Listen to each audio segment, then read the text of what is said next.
দিন দুই পরের কথা। সকালে উঠিয়া সহায় হরি উঠানে বাতাবি লেবুর গাছের ফাঁক দিয়ে যেটুকু নিতান্ত কচি রাঙা রৌদ্র আসিয়াছিল তাহারই আতপে বসিয়া আপন মনে তামাক টানিতেছেন। বড় মেয়ে খেন্তি আসিয়া চুপি চুপি বলিল, বাবা যাবে না, মা ঘাটে গেল।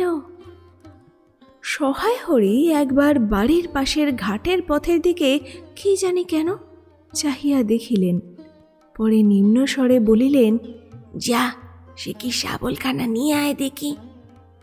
কথা শেষ করিয়া তিনি উৎকণ্ঠার সহিত জোরে জোরে তামাক টানিতে লাগিলেন এবং পুনরায় একবার কি জানি কেন খিড়কির দিকে সতর্ক দৃষ্টি নিক্ষেপ করিলেন।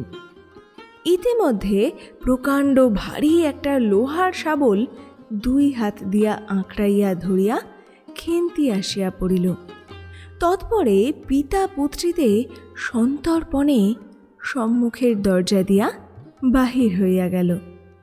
ইহাদের ভাব দেখিয়া মনে হইতেছিল ইহারা কাহারও ঘরে সিঁধ দিবার উদ্দেশ্যে চলিয়াছে।